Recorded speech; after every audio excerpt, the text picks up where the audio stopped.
I've finally done it. I've put my thoughts together and I've figured it all out. The series will either be timely, a little bit too late, or maybe too early. I guess we'll just have to wait and find out. But I'm already getting that feeling. Are you feeling it too? It's almost like when you text someone and they read your message, but they don't reply back. I want some hockey content. I'm asking for it. I don't care if it's news. I don't care if it's a rumor. I don't care if it's some fringe player getting traded from team to, well, Montreal. I just want something, and the NHL and the Montreal organization are leaving me on red. So what does a hockey fan like me, like you, do about it? We start to theory craft, and that's what I'm going to do over the next few videos. Montreal has set the stage for a long future in relevance. They've drafted well, they've developed well, they've accumulated a lot of organizational depth. But even with all that, the current roster has some pressure points, and I think it's holes that Kent Hughes needs to fill before Montreal can take their next step.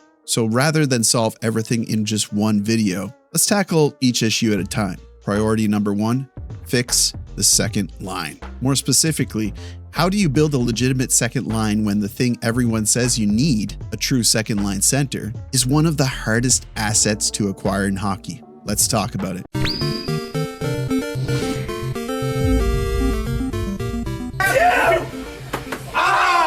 We've spent nearly, what is it, like three years talking about how Montreal needs to find a 2C. At this point, everybody knows about it. It's not news. It's not interesting anymore. But the good news for this video, in terms of entertainment and not rehashing the same dead horse to beat, is I don't necessarily think that the Canadiens have to find a 2C through the offseason before the start of season, this season period. I think they just need to build a better line. That's where I draw the distinction in this video. So hopefully by the end of this video, that question will be answered. What does Montreal need to do to make the second line better in this moment? Before we get into it, I want to warn you, this is probably going to be a pretty long video. I'm probably going to get pretty deep into it. I know some of you love that. It's not a big deal for some of you. It's actually made me question whether or not I should also do a podcast. But I want to talk a little bit about my process, my methodology behind these types of videos when I get analytical, when I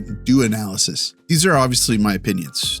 I don't have a crystal ball. I don't know if these things are going to happen, but I'd like these opinions to at least be informed opinions. So I do my homework, I do the math, I look behind the scenes, I look at different angles, and I hope that shines through in my final product, and I hope that's what you find entertaining. When I do a video, I try to see it from all sides. When I talked about Anthony Mantha, I didn't say, hey, this is a good idea, they should go for it. I said, this is why I think it's a good idea, this is why I think it's a bad idea, and this is why I think that it's only a short-term solution. I do think that in some ways I am unique in that way, that I'm able to offer those types of perspectives. And I hope that you enjoy the way that I approach that, because I see the comments and they're coming in from all different perspectives as well. And I think that engages the community and creates good banter down in the comments. I gain a lot of my perspectives myself from reading those comments. So I have to thank you for that.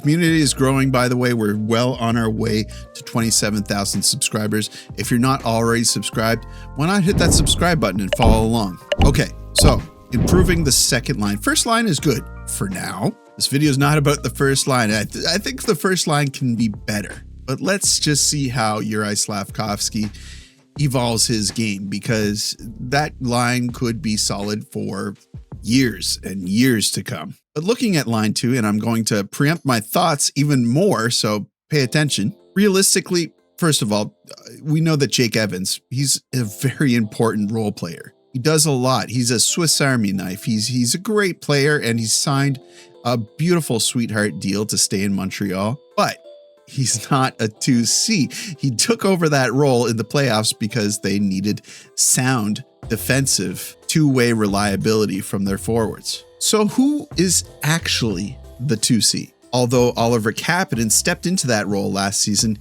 he isn't a 2C yet either. And he may never be a legitimate 2C.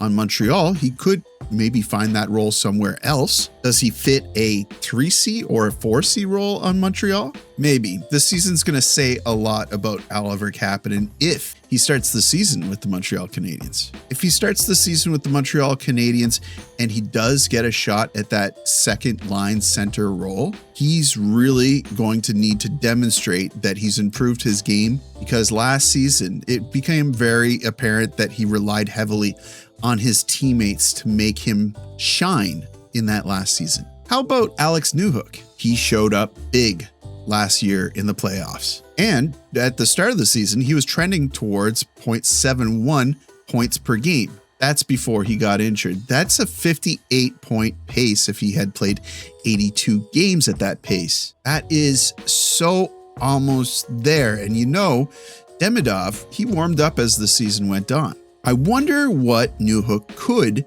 have accomplished if he was getting 2C time as that season progressed, as Slavkovsky got time on the second line. Newhook with Slavkovsky and Demidov. That would have been fun for Newhook, but of course that relies on Slavkovsky coming down from line one. Not a trick that I think they want to pull a whole lot. The other thing with Alex Newhook is he's a left shot center. So that complements him well with Suzuki, who's right shot, which would make him a good strategic choice on faceoffs. However, Newhook could definitely be stronger on the dot. And then there's Kirby, 6'4" center, drafted 3rd overall by Chicago in 2019. He's played 7 seasons.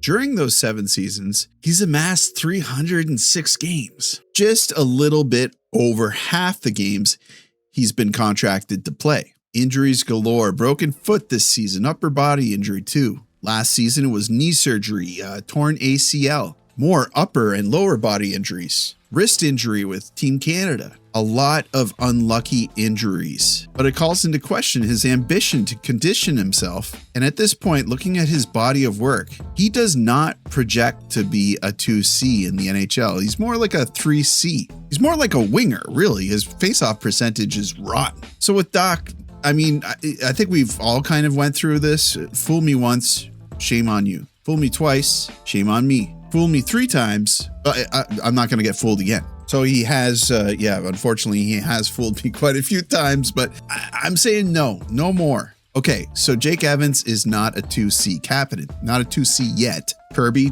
doesn't look like it. And Newhook, probably the best of the bunch, just needs a little bit of support. I'm not going to lie to you. Newhook elevating to a 2C, that would really make me happy. He's definitely one of my favorite players on the team and seems to have really bought into the culture in Montreal. The guys like him. He's a locker room guy. He hosts that incredible Alex Newhook and Friends golf tournament. Raise a huge amount of money, like I'm talking over $100,000 every time, supporting local charities in Newfoundland.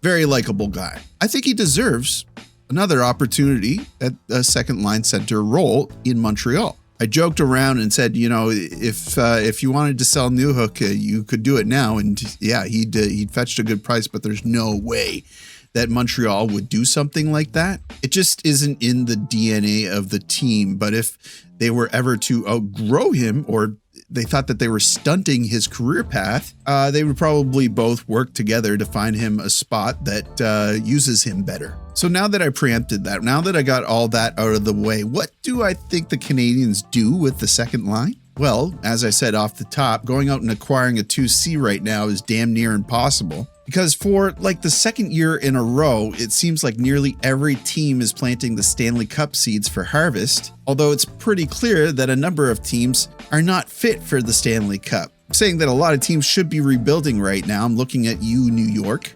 Stop it.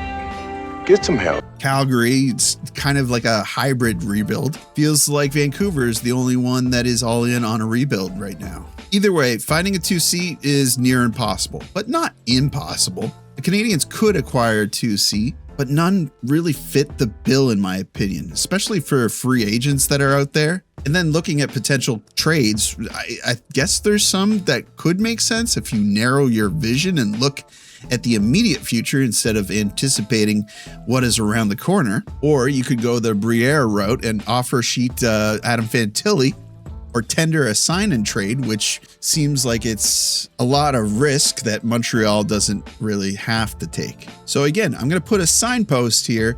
Alex Newhook, I feel like he deserves another chance. 2C, really hard to find right now. So my bet is that they lay the foundation for Michael Hage and instead set their sights on a winger who are much more easier to find right now. Although it looks like Montreal is only going to settle for quality, which makes sense. If they want to speed things up, they shouldn't find a part-time solution. It should be someone that fits into the future. They also have a lot of redundancies, a lot of assets that they can move. They've got players not fitting into roles and, quite frankly, have a bottleneck that needs unclogging. That's a little teaser though, because I'm going to get into a little bit about that in the next video when I pick up on Montreal's second most sore spot. So please subscribe, hit the bell or whatever, get notified when I upload a video. Okay, so if you're still following along, my thought is this. Montreal has created some positive equity on a number of prospects and roster players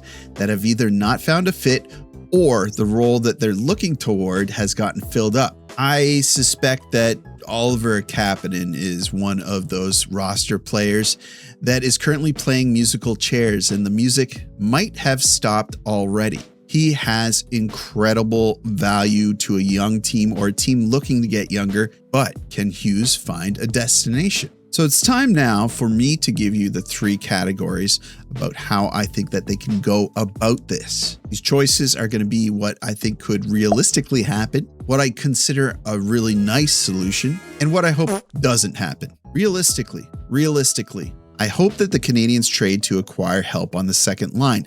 I'd like it to be on the wing. I think Newhook could fill in as a 2C this season and do an excellent job. He would be set up to have his best season after coming off a season where he played well during the season and had a monster playoff. I'd like for them to wait for Michael Hage to slot in after his NCAA season has concluded, potentially near the end of the season in playoffs, perhaps as a black ace, but obviously reassess at that time. If things are going smoothly, don't push it. And now this is where I might differ in opinion from the management staff in Montreal. For me, the help on the wing doesn't need to be a long-term solution. Personally, I think that someone that's coming off like a 50-point season, something around there, who would sign a short-term deal, that might be a good solution for the Canadiens for this season. My thinking is this is Demidov's sophomore season. He's looking to take a step. I'd like for him to be set up to do that. And running everything back, for me, that's a disappointment, but it could also be a real big failure. So that worries me a little bit. So what would be nice to happen, or maybe like a dream scenario? Well, it would be that Hughes convinces a team to take the rumored big deal package that has been floated around by insiders to acquire a long-term and proven second line winger. I'm talking about the same deal that was offered to Columbus for Marchenko. I loved the Marchenko idea. I thought it was pretty much a done deal because, again, Montreal has a lot of assets.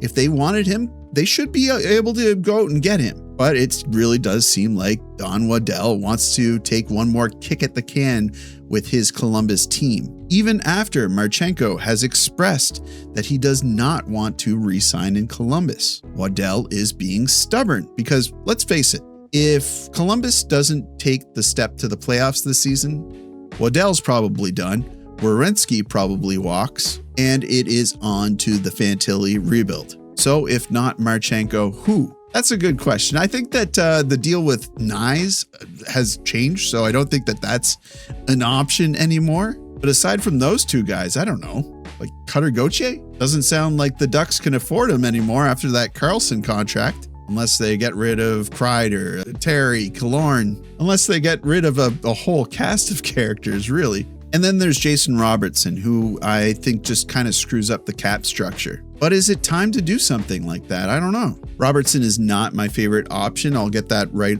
out there. I don't think he's what the Montreal Canadiens need in a goal scorer. I think that they need a more grittier forward, someone with a little bit of edge. But yeah, lots of names come to mind. It's just that their names aren't out there, or their teams are in a spot where they think that they have a chance at making it. But by the end of the season, if they don't do well, maybe Montreal can acquire them closer to the end of the season. But I don't want that. Feels like things are kind of in the mud, and maybe things move once Dylan Larkin gets moved. I think a lot of teams are waiting on that before they start making moves, and maybe there's a domino effect that happens. So we've gone over what I think is realistic and maybe has the best chance of happening. I've gone over what would be really nice to have, like a dream scenario. Let's talk about what I wouldn't like to see happen. I would not like if Hughes settled to bring in an aging vet in a 2C role. This really doesn't seem realistic anyway,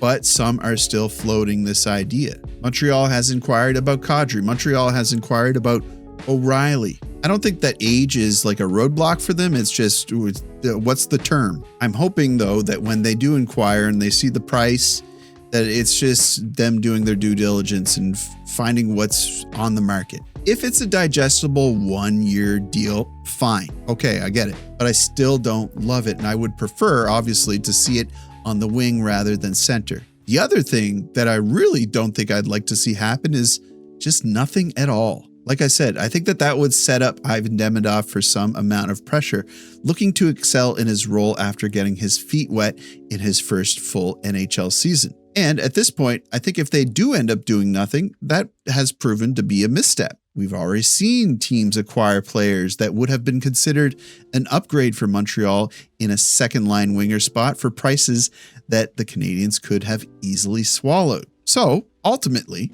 I think the Canadiens are set up well for success this season regardless of what happens. Coming off a deep playoff run that gave their young talent a taste of what winning big games feels like, that's going to make them hungry for more. I think Ivan Demidov will take a step this season. I think Alex Newhook has found his new resting level for his game. So even if they do end up doing nothing, I say that the second line improves. But let me know your thoughts because I'm anxious to hear what you think. I love hearing from you, but boys and girls, this has been a long video.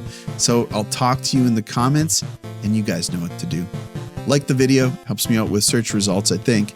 Subscribe if you're not already subscribed. I'd love to have you. And as always, I will see you down in the comments.